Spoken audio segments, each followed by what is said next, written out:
Republican presidential candidate and D-tier Batman villain Vivek Ramaswamy has been an outspoken opponent of affirmative action in college admissions. Well, to the surprise of pretty much no one, Mr. Anti-Identity Politics himself took advantage of an affirmative action scholarship funded by George Soros, no less, for Yale Law School.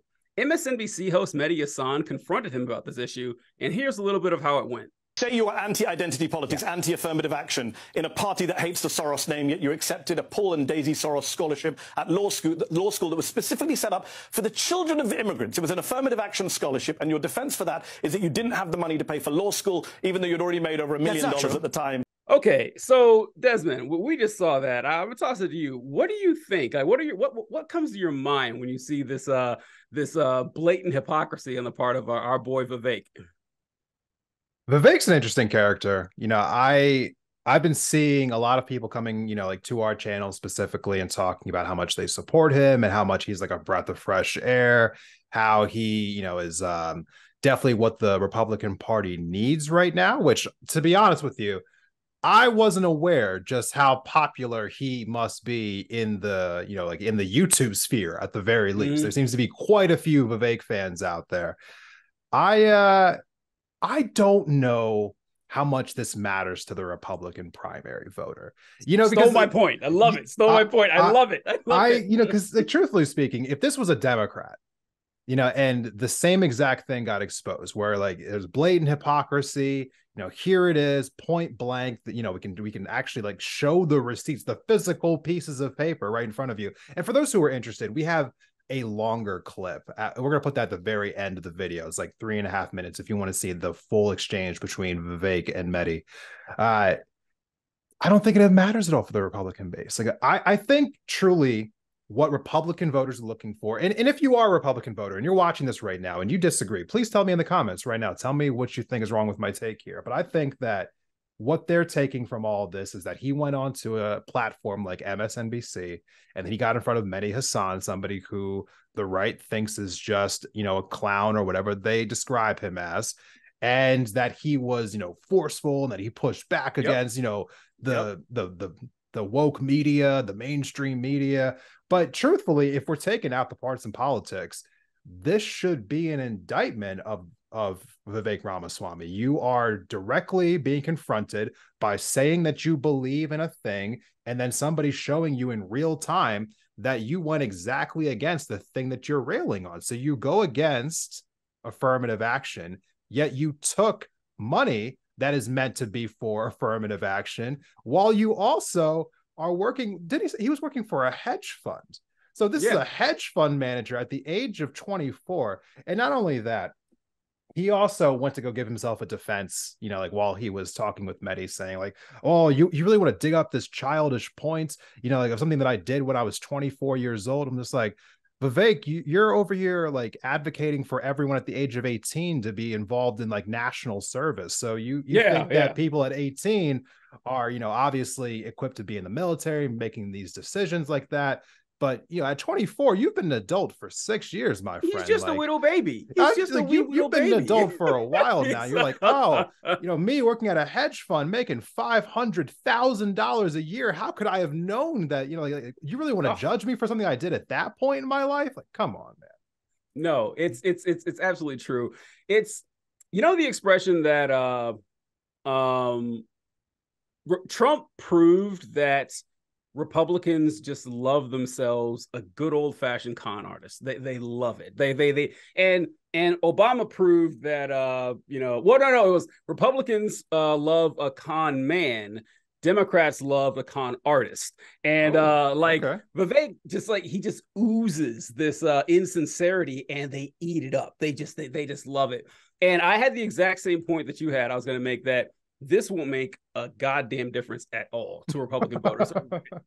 In fact, it reminded me of, remember when people were accusing Trump of cheating on his taxes and that's why he wouldn't report them? Yeah. Remember what Republicans said? Because like, hey, what if it came out that Trump did cheat on his taxes? They'd say, well, that would just prove how smart he was. Like, if he can cheat on his taxes and get away with it, why shouldn't he? I wish I was smart enough to do that. It's like that would be their response. Their second response would be, I can already predict it. Someone will say in the comments, oh, you're telling me if someone walked up to you and handed you $50,000, you wouldn't take it no matter how rich you were?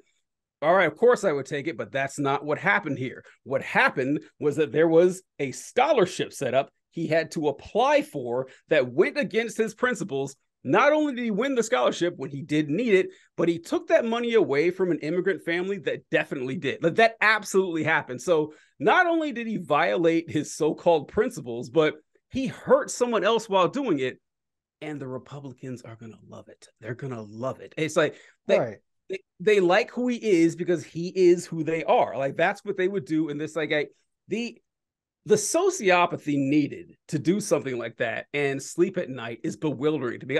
I've always said this, that of all the 7 deadly sins, greed is the one that I understand the least. I really don't. Okay. I don't. Because I live a pretty comfortable life. And I don't dream of just tripling or quadrupling my money. I don't think about it. And like $50,000 to go to law school to a multimillionaire like Vivek Ramaswamy from a wealthy family, minor inconvenience at best. Minor. Like, there's no way that would hurt him. And he could take years to pay it off. He would be fine. But it would mean the world to an immigrant family with a child or a kid who wanted to go to law school.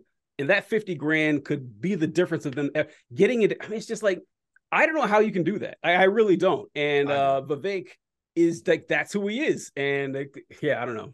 I mean, like, truthfully speaking, I think you kind of went on a little bit there. We're talking about like, if you are willing to do that to somebody, it's just because you just don't care. You just don't care. Like, you don't care. But also, besides not caring, there is something that I would just assume that people on the right would care about.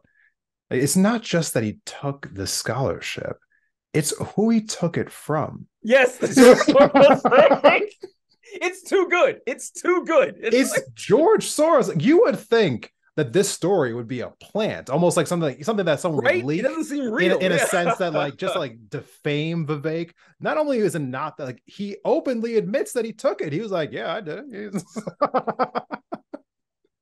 I mean, is George Soros not the Republican boogeyman? I mean, more so than Barack Obama, more so than Bernie Sanders, Joe Biden. Like, everyone is below, George Soros, and yet Vivek. I mean, I can't wait to see how they're going to spin this for him, and I'm sure he'll get asked about it at the next Republican primary, which we will be covering that when that happens on September 27th. So keep a lookout for that when we do cover the second primary debate, but.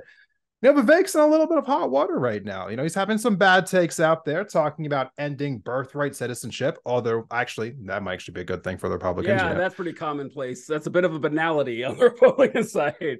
I will say, though, that I'm going to throw this up on the screen right now. We have this poll from The Hill. Well, actually, The Hill is showing this poll that's out of CNN. It's showing that GOP candidates versus Joe Biden. And Nikki Haley, Mike Pence, Tim Scott, Chris Christie, Ron DeSantis, and Donald Trump are all polling better than Joe Biden in a head-to-head matchup. The only Republican who's not beating Joe Biden at a head-to-head matchup is Vivek Ramaswamy. And, maybe, just maybe, there is a little bit of softening of his support right now. So I don't know. As he's going on to places like CNN and, MSNBC, trying to, stick it to the mainstream media, like, maybe there is some people who are seeing through his bad takes, maybe. I mean, I don't think that poll really matters because it's going to be Trump. So like, it doesn't really matter. Like, who cares? Like, we have hey, they're all going for second place right now. 1, Trump could get locked up.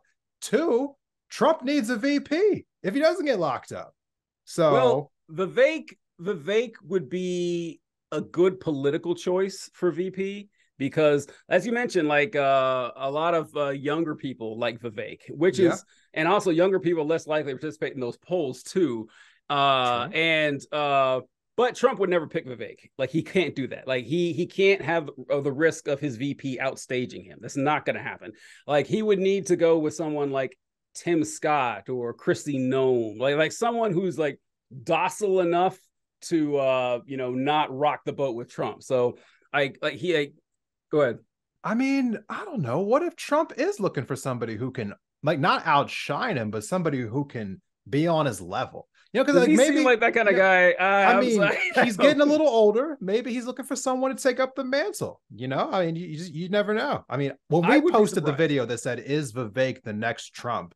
that stirred up some comments. It seemed like people were looking for the next Trump. You know, He is. Well, I mean, he could be. Like, if he may not even want to be in politics at all. Like, this might just be like what Trump intended to do to like get yeah, to like Trump didn't plan on being president. He just wanted to raise his net his worth. public yeah. And so Vivek might be going that route, which is honestly the smarter route, because like who would want to be president? Really seems awful. but yeah, but Vivek, I think that's what's going to happen with him. But yeah, I just can't imagine Republicans really getting upset about this whole Vivek thing. They don't care at all. They're just trying to, find someone who just reflects their anger and rage towards people. It doesn't need to be logical. It doesn't need to make sense. It doesn't need to go anywhere. But Vivek is going to be great for that. That's all I can say about him.